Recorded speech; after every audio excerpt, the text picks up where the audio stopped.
9 mars 2001. Armin Meiwes, un informaticien de 39 ans vivant en Allemagne, prend un couteau de boucher. Il tranche le pénis de Bernd Brandes, un concepteur de logiciels de 42 ans qui a tout organisé pour se faire tuer et manger. Meiwes coupe le membre en deux. Ils essaient d'en manger un morceau. L'événement est entièrement filmé sur vidéo. 3 heures plus tard, Brandes est toujours en vie. Meiwes le tue en lui plongeant un couteau dans la gorge.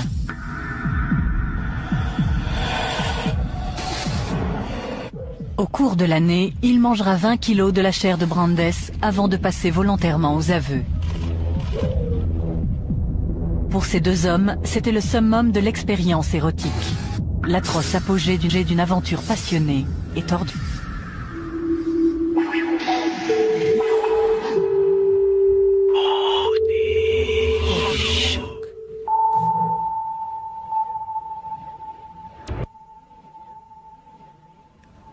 Décembre 2003. Armin Meiwes passe en jugement pour meurtre.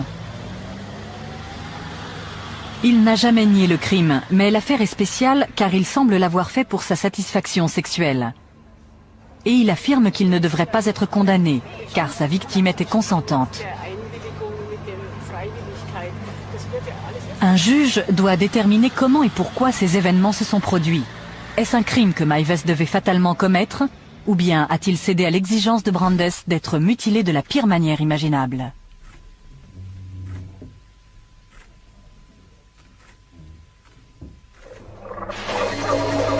Ils font connaissance sur Internet le 5 février 2001. Un mois plus tard, Frankie allait rencontrer Kator en personne.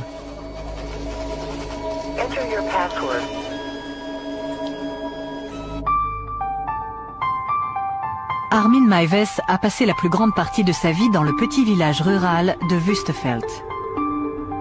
Il demeure dans un manoir de 40 pièces, l'une des 7 maisons du hameau. Il y a un superbe jardin immense. C'est plutôt un parc.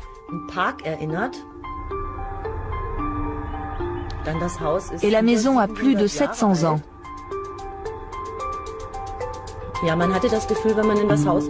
En entrant, on avait l'impression de se retrouver dans un autre siècle, comme si le temps s'était arrêté.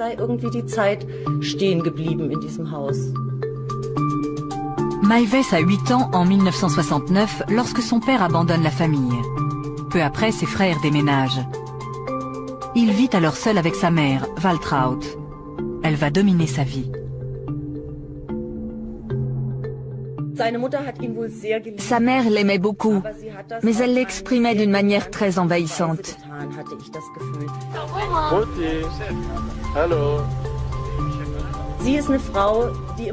C'était une femme qui rêvait de recevoir sa famille, ses enfants et des amis, que sa vaste demeure soit pleine d'animation.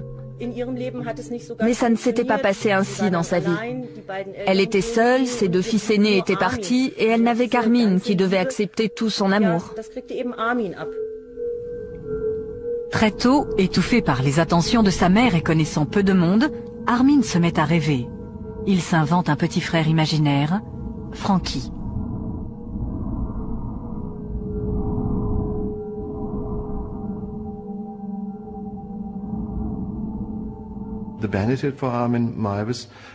Pour Armin Meiwes, l'intérêt d'avoir un frère imaginaire était qu'il n'était plus seul. J'ai quelqu'un à qui parler, à qui raconter mes idées et mes fantasmes les plus intimes. Il me comprendra, il ne me contredira pas et ne me rejettera pas. Il fait partie de moi.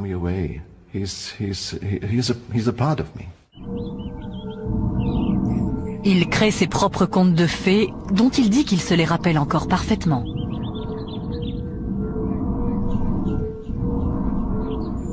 Il s'imagine démembrer et manger d'autres enfants afin qu'ils restent avec lui pour toujours.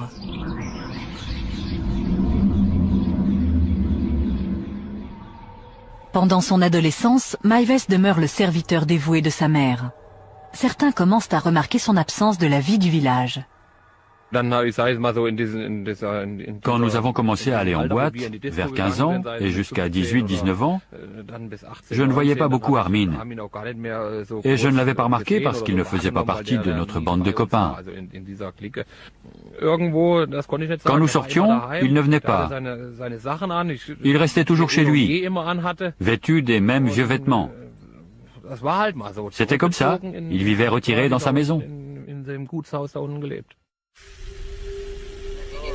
Un soulagement temporaire lui est accordé quand il s'engage dans l'armée à 19 ans. Mais il est stationné tout près et continue de vivre chez lui. Dans son régiment de ravitaillement, il sort du rang. Mais d'autres soldats s'aperçoivent rapidement que c'est un faible.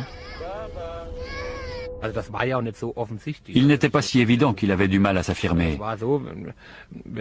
Dans notre unité, quand on se retrouvait ensemble, nous avions des relations amicales. Par exemple, si Maives disait « Allez, rangez tout ça », on lui répondait « Fais-le toi-même ». Il lui est encore difficile de rencontrer d'autres personnes. On a toujours dit que lorsque Armin invitait des femmes chez lui, sa mère faisait tout ce qu'elle pouvait pour s'en débarrasser. Je pense qu'elle voulait ce qu'il y a de mieux pour lui, et elle avait une idée bien précise de la belle-fille idéale. Il lui avait probablement échappé qu'Armin ne visait pas tout à fait le même genre de belle-fille que celle qu'elle aurait souhaité. Les gens commencent à s'interroger sur sa sexualité.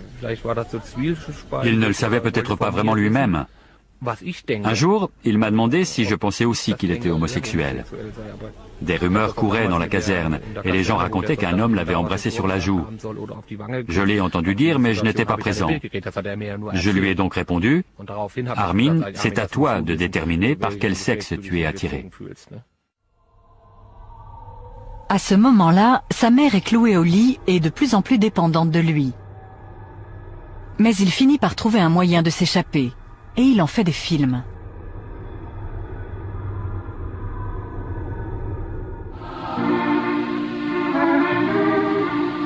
À l'armée, il a rencontré un groupe d'amateurs de voile qui organisent des expéditions au large de la côte allemande.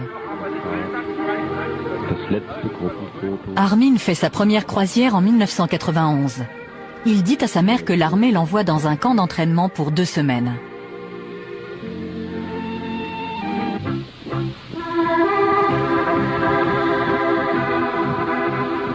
Deux ans plus tard, il décide d'y retourner. Cette fois-ci, il veut le consentement de sa mère. Mais elle n'accepte de le laisser partir que si elle rencontre l'organisateur du voyage.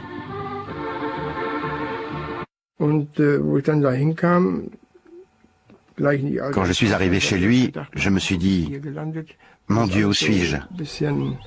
C'était comme si je me retrouvais au Moyen-Âge, dans un vieux manoir. En entrant, j'ai vu des vieux tapis, des vieux meubles, des choses comme ça. Après avoir posé de nombreuses questions, la mère se résout à le laisser partir. Mais pourquoi tant d'inquiétude? C'était totalement inutile. C'était un homme de 30 ans qui pouvait prendre soin de lui.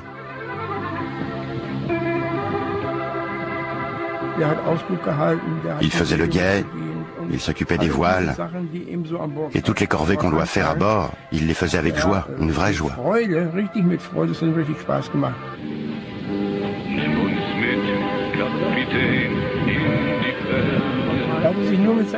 Il filmait tout le temps. C'est important, il avait toujours sa caméra avec lui. Il ne la posait jamais. Le seul film que nous ayons du voyage, c'est celui qu'il a tourné.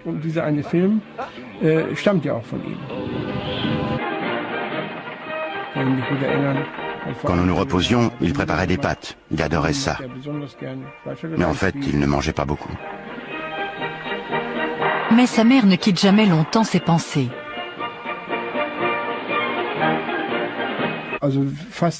Il l'appelait quasiment tous les 2 jours. Il était évident que c'était une obligation. Je suppose qu'il avait des ordres. Tu m'appelleras pour me donner de tes nouvelles, mon fils.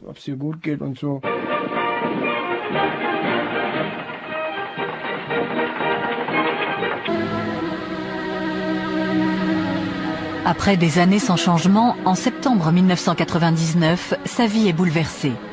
Sa mère meurt des suites d'une longue maladie. Armin est seul. Quand sa mère est morte, il a réagi comme tous ceux qui viennent de perdre leur mère. Il était triste, il a pleuré. Il était content que ses voisins viennent le soutenir. Nous avons essayé de l'aider. Une voisine a fait un gâteau, j'ai apporté des petits pains avec du fromage et de la charcuterie. Nous avons dressé la table pour le service funèbre et nous nous sommes occupés de tout. Au lieu de libérer Armin et de lui permettre de vivre enfin sa vie d'adulte, la mort de sa mère le déséquilibre complètement. C'est à la fois un soulagement et un danger. Soulagé d'être libéré d'un contrôle permanent et danger de ne pas savoir quoi faire sans elle. Cela pouvait mener au passage à l'acte de ses fantasmes déviants, car à cette période de sa vie, il se sentait toujours en sécurité.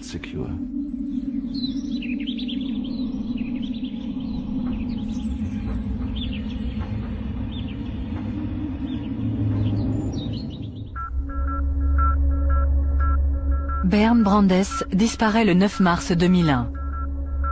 À 42 ans, le concepteur de logiciels berlinois s'est porté volontaire pour être abattu par Armin Meiwes.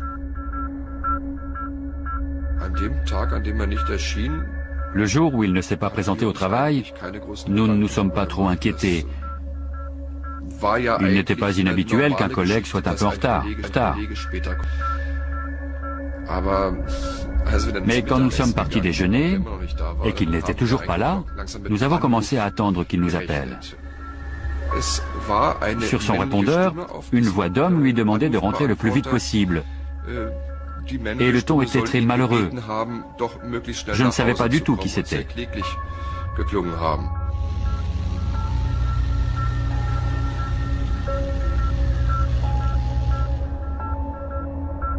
J'étais très surpris, parce que ça ne cadrait pas avec l'image que je me faisais de lui. La voix est celle de René Janacek, le petit ami secret de Brandes. Pour lui aussi, la disparition de Bernd est un mystère. Quand la police abandonne les recherches, il contacte des journalistes pour qu'ils enquêtent sur l'affaire. J'ai tout de suite apprécié René. Il a les pieds sur terre. Il est boulanger et il est très franc. Mais il était complètement désespéré quand je l'ai rencontré. Ce qui le rendait fou, c'était de n'avoir aucune explication sur ce qui s'était passé. Pour lui, c'était inconcevable. J'ai essayé de creuser un peu, de savoir si Bernd avait des contacts dans le milieu des prostituées mâles. Peut-être qu'il s'était passé quelque chose là. À Berlin, il arrive parfois qu'un gay disparaisse brusquement. Mais pour René, c'était impensable. Il disait qu'ils avaient l'habitude de regarder la télé ensemble tous les soirs et qu'ils n'allaient au cinéma que de temps en temps. Il rencontrait rarement d'autres amis et il n'avait aucun contact dans les milieux glauques.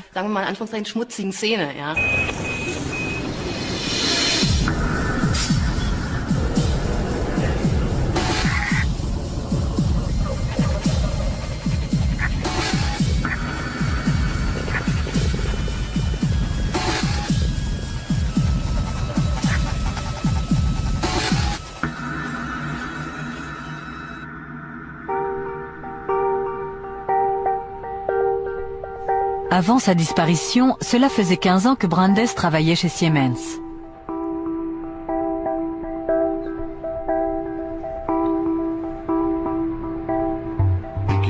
Au début, M. Brandes était très amical, très sociable au bureau. Il s'amusait avec ses collègues et il racontait des blagues. Après sa rupture avec Ariane, sa petite amie de longue date, Brandes n'attend que 3 mois avant de chercher quelqu'un d'autre. Il m'a dit qu'il ne pouvait pas rester seul et il a décidé de se trouver une nouvelle petite amie. En cherchant dans les petites annonces de rencontres et sur Internet, il a initié de nouvelles amitiés et organisé des dîners.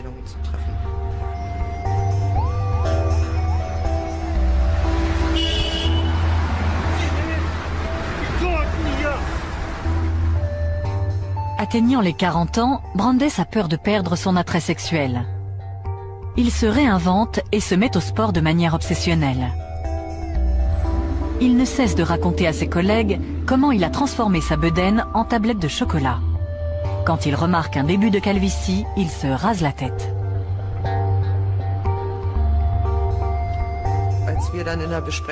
Il est arrivé à une réunion et il a obtenu la réaction qu'il attendait. Nous l'avons à peine reconnu sans ses cheveux. Bernd était le genre de personne qui adorait provoquer des réactions.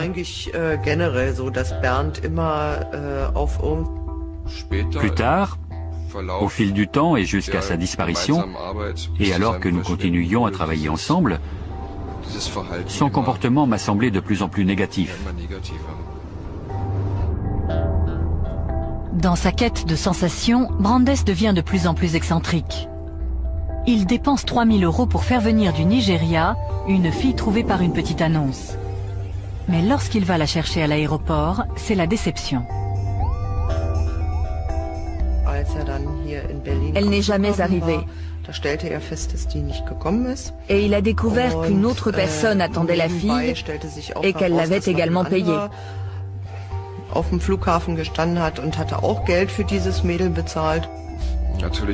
Naturellement, nous, ses collègues, ça nous a fait sourire.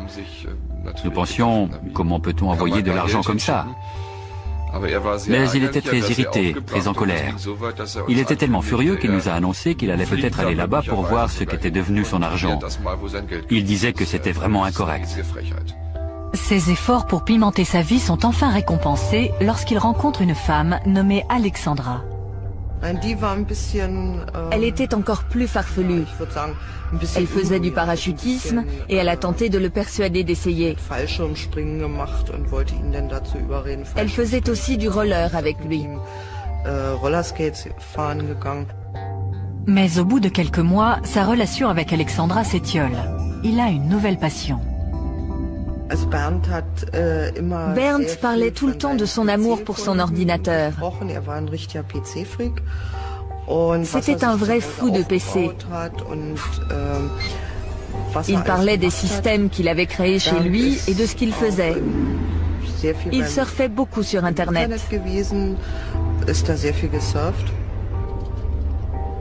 Il finit par trouver quelqu'un qui partage sa passion pour l'informatique. Je savais que Bernd était ami avec un homme et que celui-ci vivait chez lui. Mais ça ne veut pas forcément dire qu'il était homosexuel. Il s'intéressait aux mêmes choses et lui aussi aimait surfer sur Internet. Ils travaillaient ensemble à la construction d'un réseau informatique. Il n'a rien dit de plus à ce sujet et pour moi c'était parfaitement crédible.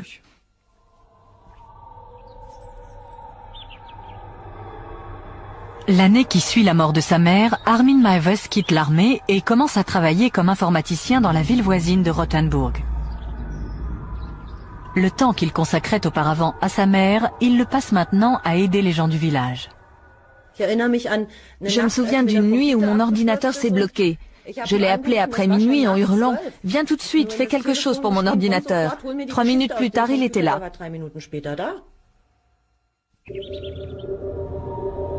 Pour faire de nouvelles rencontres, Meiwes se met à fréquenter le Blue Moon, une maison close située dans une zone industrielle voisine.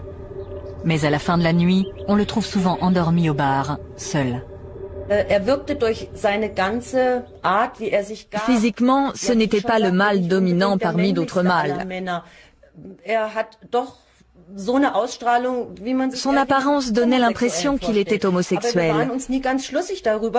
Mais nous n'en étions pas sûrs, car à ce moment-là, il s'intéressait à moi. Je trouvais ça ridicule. Ça aurait été comme avoir une relation sexuelle avec Mickey.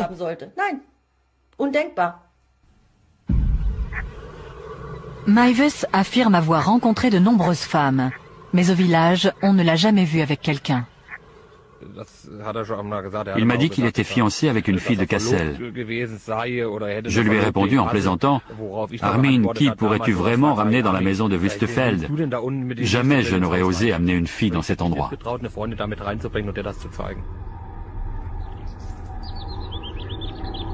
Il est peu probable que Meiwes connaisse une sexualité adulte. Il se referme sur son monde intérieur. Ses fantasmes d'enfant, il les exprime maintenant de manière sexuelle.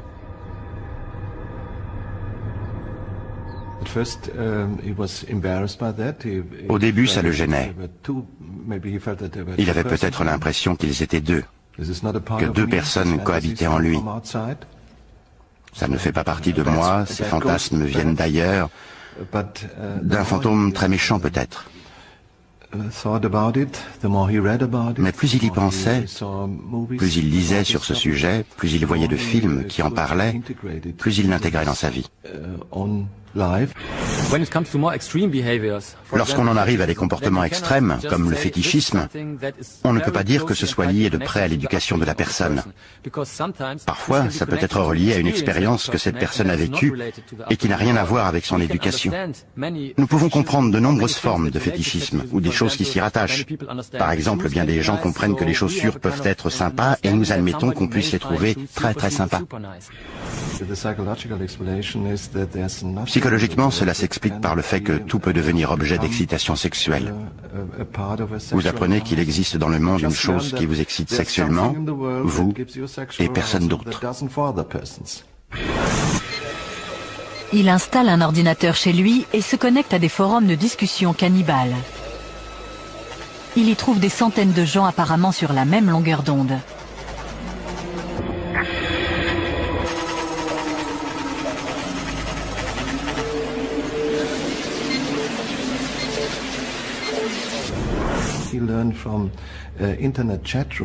Par les forums Internet, il a appris qu'il existe beaucoup d'autres personnes dans le monde qui disent vouloir être égorgées, qui disent qu'elles cherchent quelqu'un pour les tuer et les consommer, ce qui a renforcé sa deuxième forme de sexualité de manière obsessionnelle.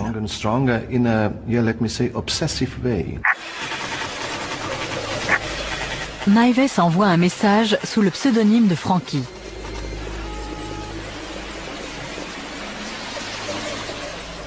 Tandis qu'il poursuit ses recherches secrètes sur le cannibalisme sur Internet, de l'extérieur, rien ne semble avoir changé. Ils s'adaptent parfaitement à la situation, à leurs différences, leur monstruosité. Ils le savent et se taisent, c'est normal. Seul changement notable dans sa vie, il commence à réparer sa maison à présent complètement délabrée. Il ne pouvait pas entretenir la maison comme il le voulait. Il a fait des petites choses. Il a peint l'extérieur. Elle avait l'air bien, du moins de dehors.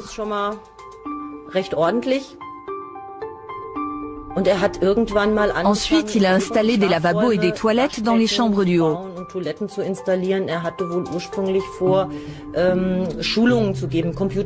Au départ, il voulait donner des leçons d'informatique et pouvoir offrir l'hébergement aux clients assistant au séminaire de fin de semaine.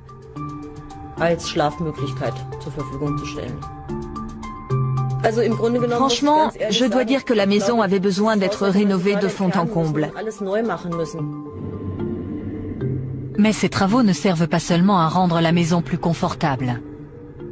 Dans une pièce qu'aucun de ses amis ne verra jamais, Maives bâtit un abattoir afin de réaliser la phase suivante de son fantasme.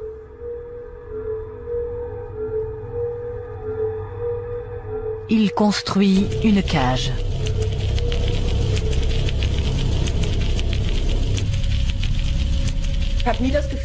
J'ai toujours pensé que je pouvais aller partout.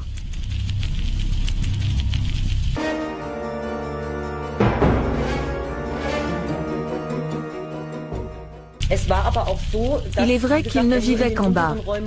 Nous n'avions aucune raison de monter, nous restions en bas.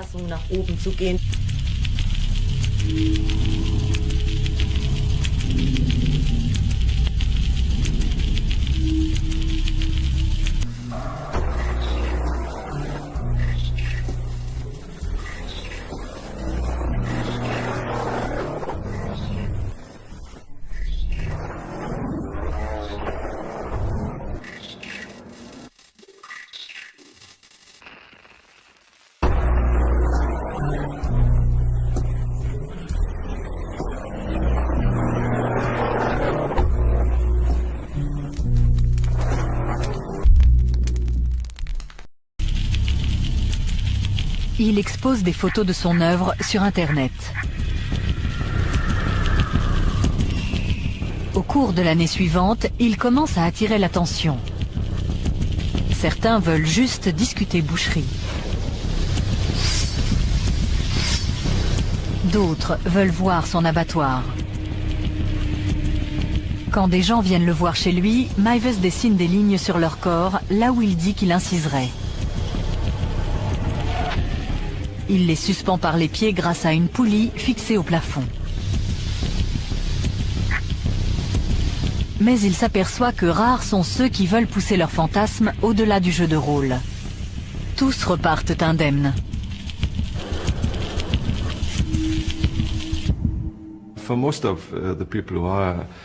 Le jeu de rôle suffit à la plupart des gens qui sont actifs dans ces forums Internet, parce qu'ils savent que c'est non seulement anormal, mais illégal. Et ils ne veulent pas vraiment tuer et manger quelqu'un d'autre.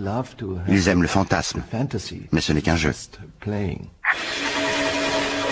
Mais le 5 février 2001, Frankie reçoit une réponse différente.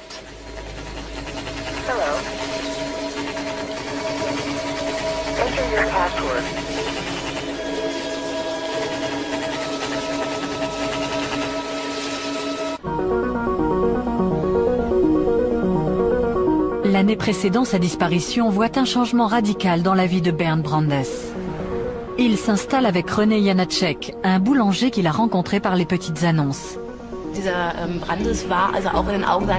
Aux yeux de son petit ami, Brandes était un homme terre-à-terre et conventionnel.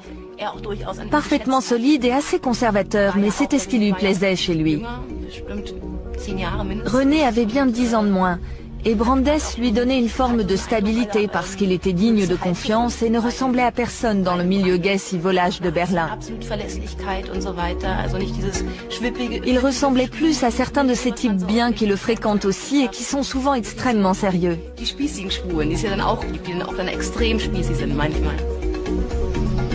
Brandes cache cette relation à ses collègues. Pendant toute la période où j'ai connu M. Brandes, il n'a jamais été évident qu'il avait des tendances homosexuelles, ou qu'il était attiré, ou qu'il était passé à l'acte.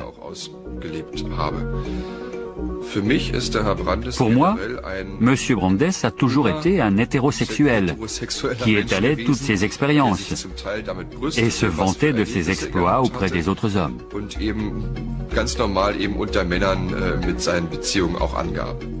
À l'insu de ses collègues et de René, Brandes commence à voir des prostituées hommes qu'il lève à la gare centrale de Berlin.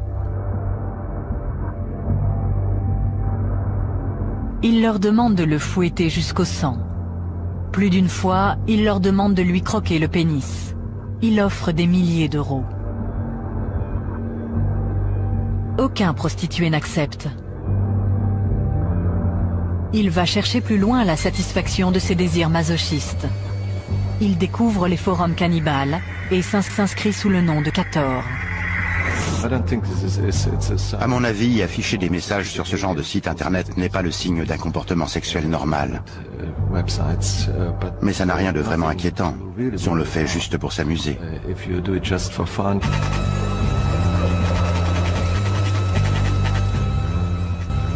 Brandes examine des centaines de messages en quête d'une personne capable de réaliser ses fantasmes de mutilation. L'un d'eux se détache des autres, Frankie. Ils se mettent à échanger des emails.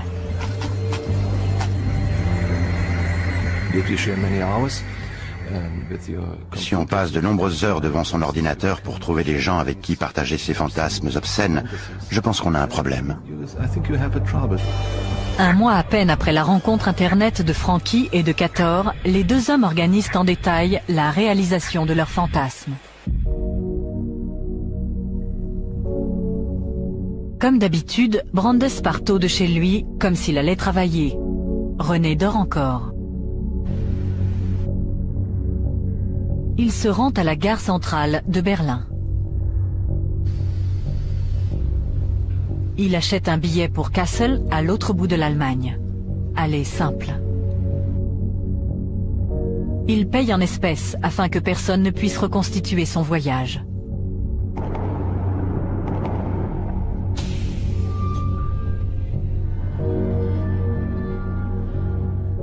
De Wüstefeld, Meiwes ira le chercher à la gare de Kassel 3 heures plus tard. Brandes a envoyé à Meiwes par email des instructions détaillées pour le rituel. Il a aussi envoyé des photos de lui nu. Meiwes a fait de même.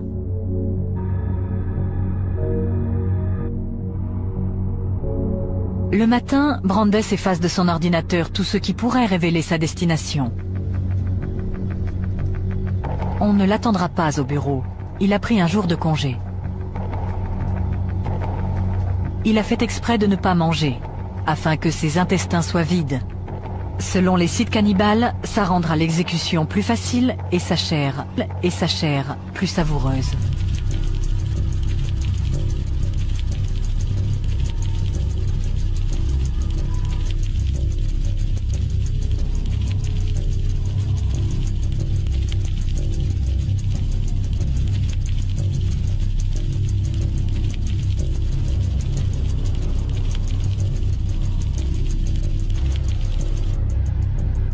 Meiwes rencontre Brandes à sa descente du train à la gare de Kassel.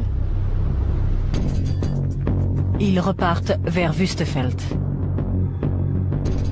Ils arrivent à la maison, se déshabillent complètement et prennent un café.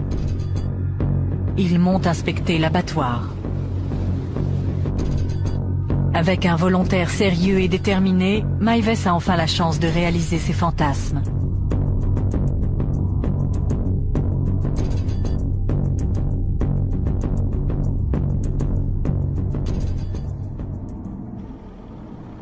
Mais au moment crucial, il ne peut se résoudre à mordre dans Brandes. Brandes décide alors de rentrer chez lui sans avoir réalisé ses fantasmes.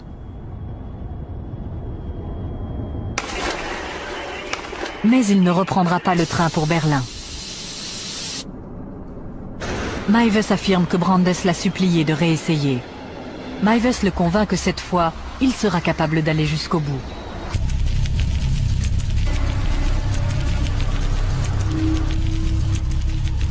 Brandes achète des somnifères, du sirop contre la toux et du schnapps. Pour être somnolent, il avale le tout en revenant à Wüstefeld.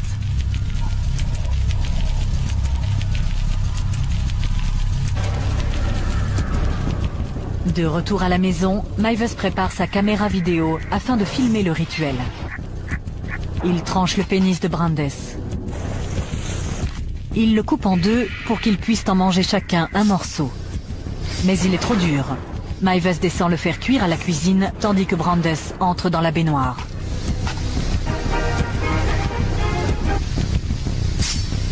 Le pénis finit par être tellement brûlé qu'il est immangeable. Brandes se vide de son sang dans la baignoire. Meiwes passe le temps en bas en lisant une histoire de Star Trek. 3 heures plus tard, Brandes est toujours en vie. Meiwes décide de le tuer. Il prend un couteau et lui tranche la gorge sur 18 cm.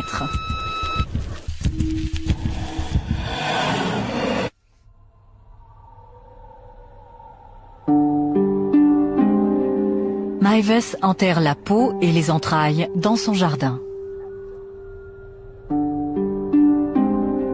Il range la viande dans des barquettes de congélation. Tandis que la vie du village poursuit son train-train, 2 jours après le meurtre, Meiwes prépare son premier repas humain. Il mange un steak avec des pommes de terre, des choux de Bruxelles, une sauce au poivre et un verre de vin rouge. Plus tard, il dira à la police que ça a le goût du porc. Il fait cuire au four un os du bras et le râpe pour en faire de la farine.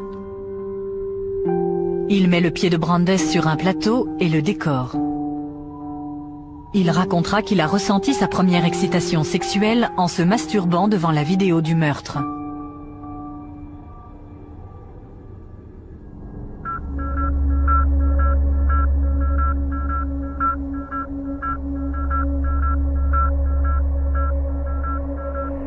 J'avais l'impression qu'il s'était passé quelque chose de louche. Nous nous sommes vite aperçus qu'il n'y avait pas eu de retrait sur son compte. Il n'avait donc pas sorti d'argent de la banque. Par conséquent, on pouvait écarter l'hypothèse d'une disparition volontaire.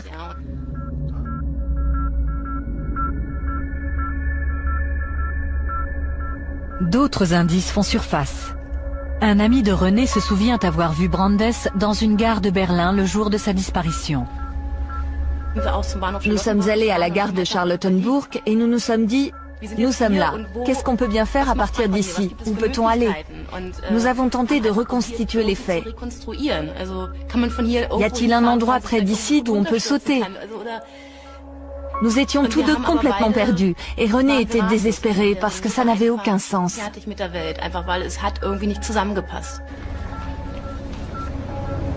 En dernier recours, ils font paraître une annonce dans le journal avec une photo de Brandes. Plusieurs semaines passent sans réponse. En l'absence d'autres pistes, l'affaire est classée. À présent, Meiwes est le seul à savoir ce qui s'est passé le 9 mars 2001. À Wüstefeld, personne n'a le moindre soupçon.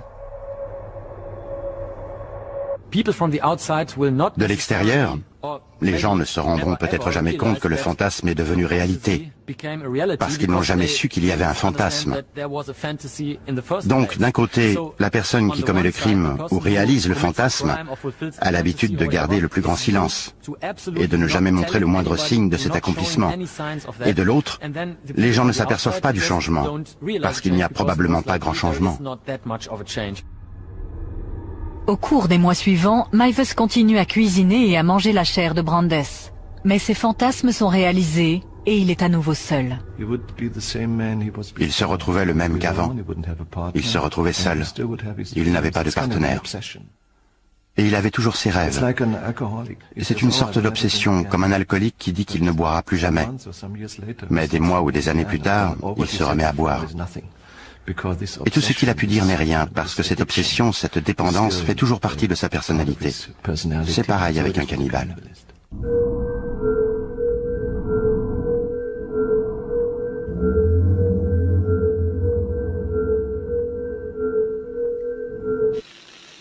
Après 5 mois de silence, Frankie retourne sur le forum cannibale en quête d'une nouvelle victime.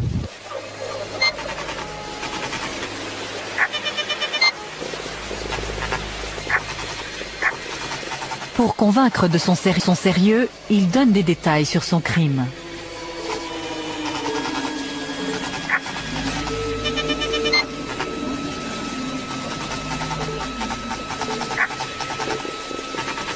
En un mois, un étudiant d'Innsbruck voit plusieurs messages très explicites et prévient la police.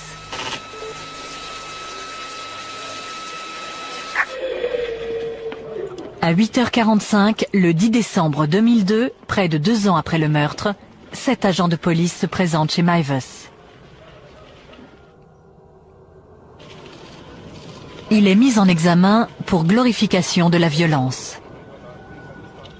Quand on lui demande s'il a vraiment mangé de la chair humaine, il répond « peut-être ».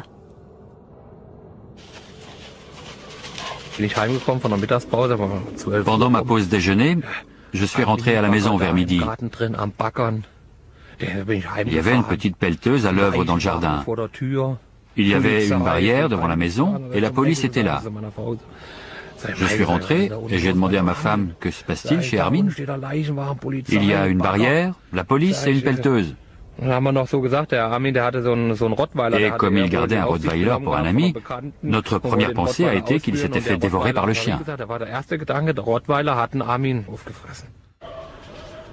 Dans la maison, les policiers saisissent 200 disques durs servant aux 3 ordinateurs de Meiwes. Ils contiennent 3800 photos chargées sur Internet, un mélange de pornographie, de torture, de cannibalisme et de ses photos de vacances. Mais tandis que la police fouille les lieux, Meiwes parvient à cacher la vidéo du meurtre. Les policiers sortent 10 kilos de viande du congélateur. Dans le jardin, ils découvrent les restes.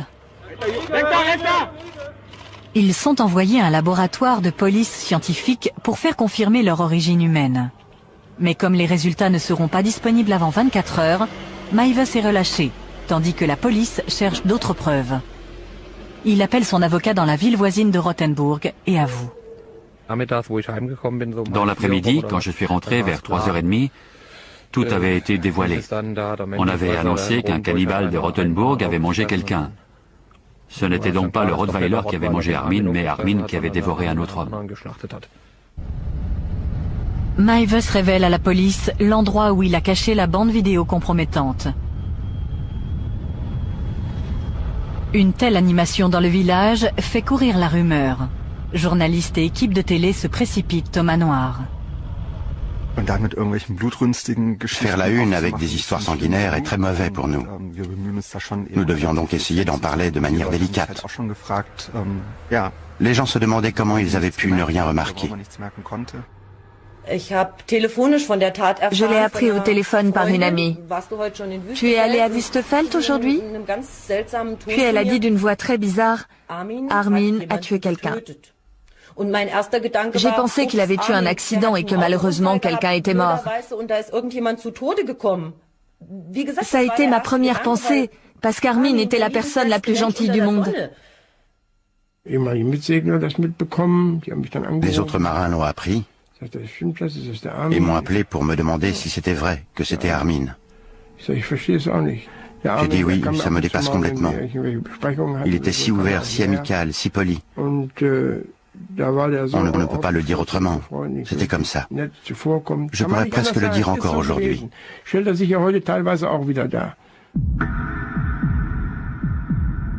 Les anatomopathologistes calculent qu'il manque 20 kilos de chair sur les restes de Brandes. Après avoir visionné la vidéo tournée par Maives, ils estiment que Brandes est mort à la suite de l'égorgement plutôt que de la mutilation. Maives est donc mis en examen non pour homicide, mais pour meurtre. Il est transféré dans une prison de haute sécurité où il passe l'année que dure la préparation de son procès. Les experts psychiatres le trouvent sensé et rationnel et donc apte à passer en jugement. Il leur raconte comment il rêve depuis son plus jeune âge de dévorer un autre homme. Si vous êtes cannibale, à l'évidence, vous êtes très différent. Et vous souffrez d'un type de modification psychologique. Mais ce n'est pas la même chose que dans les maladies psychiatriques, telles que la schizophrénie ou la paranoïa, par exemple, où les gens croient vraiment que les choses qu'ils entendent ou perçoivent ou sentent sont réelles. Ici, il s'agit de gens qui savent que leurs fantasmes n'ont rien à voir avec ceux des autres. Mais ils n'y peuvent rien.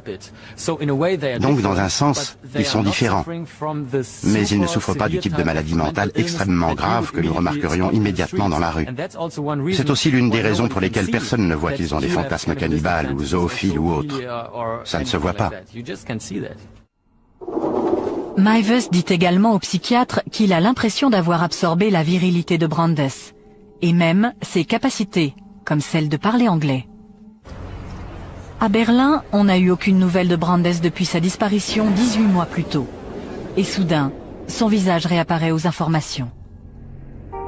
J'ai reçu un email le matin, et tout ce qu'il disait, c'était que Bernd avait été retrouvé. Il y avait un lien Internet avec un journal où on voyait son visage. C'était la photo utilisée pendant les recherches. J'ai lu l'article et je n'arrivais pas à croire ce qui s'était passé.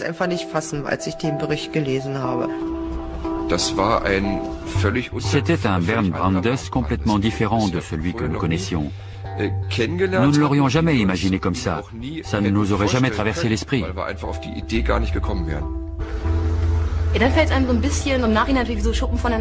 C'était comme si les écailles me tombaient des yeux.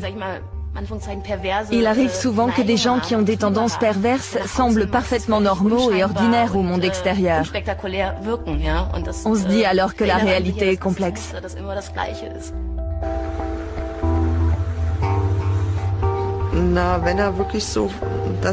S'il a vraiment fait tout ça comme on le dit, alors je dois dire honnêtement que c'était un très bon acteur.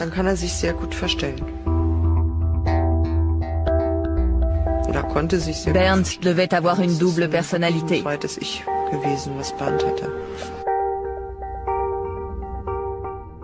Je pense que personne ne comprend pourquoi il a voulu faire ça. L'une des raisons est évidente. Vous ne voulez pas exister, vous voulez disparaître complètement, mais en même temps, ça vous donne du pouvoir. C'est une sorte de domination par le bas. Je suis très faible, mais quelqu'un va me manger, et aussi longtemps que je vivrai, il va m'aimer parce que je me laisse manger. Et il est évident que je possède une énergie qui lui est précieuse. Je suis donc faible, mais de ma faiblesse naît le pouvoir, car l'autre me veut. Brandes ne se contentait pas de fantasmer, il voulait vraiment être tué. C'est mon droit de me suicider comme je le veux, et je veux le faire comme ça. La défense de Meiwes à son procès pour meurtre repose sur l'affirmation que sa victime était consentante. Je pense qu'il est très honnête. Ce que Meiwes nous dit du consentement de Brandes est vrai. Ce n'est pas un mensonge. La question du consentement est le point crucial de toute l'affaire. Parce que dans les cas habituels, les victimes ne consentent d'aucune manière. Parce que le cannibalisme n'est pas illégal en Allemagne, l'accusation repose sur le fait que le crime avait des motivations sexuelles. Si c'est prouvé, Meiwes sera condamné pour meurtre, même si sa victime était consentante. On devrait l'enfermer pour toujours. Parce que moi, je ne tuerais pas un cochon si j'avais suffisamment de saucisses dans le frigo. Il aurait pu se remettre à chercher la bonne personne. Peut-être pas cette année, ni l'année prochaine, ni dans 3 ans. Mais si la bonne personne s'était présentée, qui peut dire qu'il n'aurait pas tué à nouveau?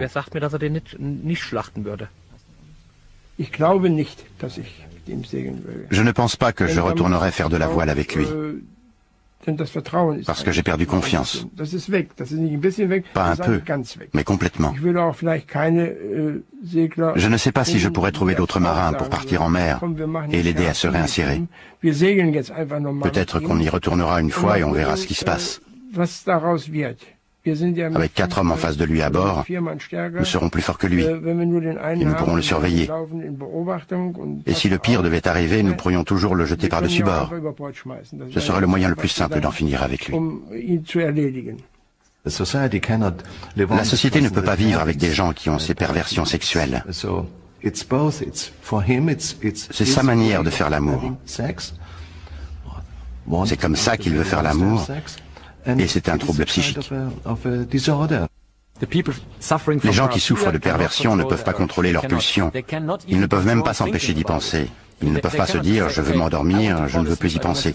Ça ne marche pas comme ça.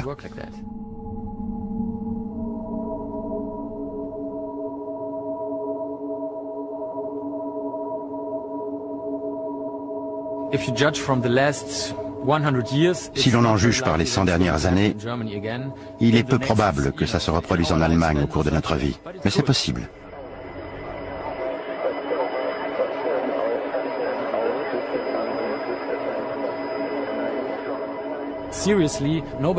Sérieusement, personne ne devrait sous-estimer l'influence de notre monde moderne.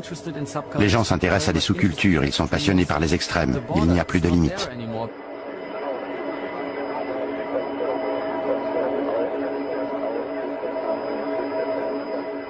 Les sous-cultures sont de plus en plus accessibles par le net. Alors il est possible que ça se reproduise.